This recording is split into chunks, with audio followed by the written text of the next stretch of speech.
Chapter 9. Now there was a man of Benjamin whose name was Kish, the son of Abiel, the son of Zeror, the son of Bechorath, the son of Aphiah, the son of a Benjamite, a mighty man of valor. He had a son whose name was Saul, a choice and handsome man. And there was not a more handsome person than he among the sons of Israel. From his shoulders and up, he was taller than any of the people. Now the donkeys of Kish, Saul's father, were lost. So Kish said to his son Saul, "Take now with you one of the servants, and arise, go search for the donkeys." He passed through the hill country of Ephraim and passed through the land of Shalisha, but they did not find them. Then they passed through the land of Shalim, but they were not there. Then he passed through the land of the Benjamites, but they did not find them. When they came to the land of Zuph, Saul said to his servant who was with him, "Come, and let us return, or else my father will cease to be concerned about the donkeys, and will become anxious for us." He said to him, "Behold, now there is a man of God in this city, and the man is held in honor. All that he says surely comes true. Now let us go there. Perhaps he can tell us about our journey on which we have set out." Then Saul said to his servant, "But behold, if we go, what shall we bring the men? For the bread is gone from our sack, and there is no present to bring to the man of God. What do we have?" The servant answered Saul again and said, "Behold, I have in my hand a fourth of a shekel of silver. I will give it to the man of God, and he will tell us our way." Formerly in Israel, when a man went to inquire of God, he used to say, "Come and let us go to the seer." For he who is called a prophet now was formerly called a seer. Then Saul said to his servant, "Well said, come, let us go." So they went to the city where the man of God was.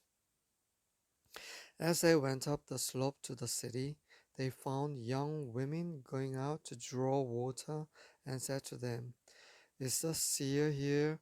They answered them and said, "He is. See, he is ahead of you. Hurry now, for he has come into the city today. For the people have a sacrifice on the high place today.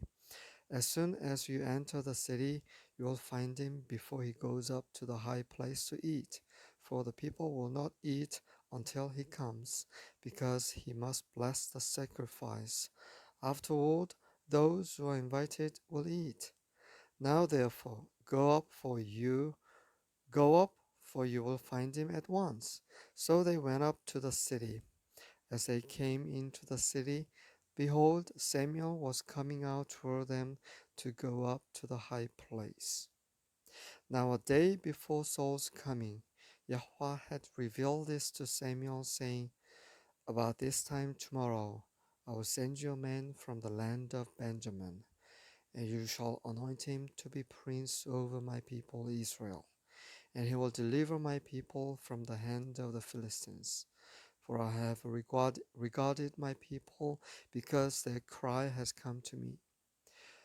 When Samuel saw Saul, Yahweh said to him, "Behold, the man of whom I spoke to you. This one shall rule over my people." Then Saul approached Samuel in the gate and said, "Please tell me where the seer's house is." Samuel answered Saul and said, "I am the seer. Go up before me to the high place, for you shall eat with me today, and in the morning I will let you go, and will tell you all that is on your mind. As for your donkeys, which were lost 3 days ago, do not set your mind on them, for they have been found. And for whom is all that is desirable in Israel? Is it not for you and for all your father's household?" Saul replied, "Am I not a Benjamite, of the smallest of the tribes of Israel, and my family the least of all the families of the tribe of Benjamin. Why then do you speak to me in this way?" Then Samuel took Saul and his servant and brought them into the hall and gave them a place at the head of those who were invited, who were about 30 men.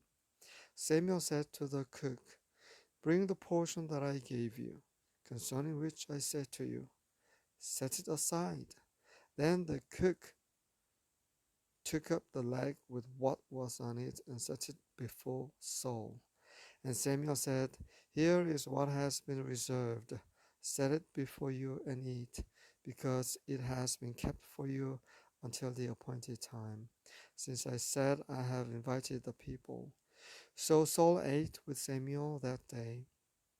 When they came down from the high place into the city, Samuel spoke with Saul on the roof, and they arose early.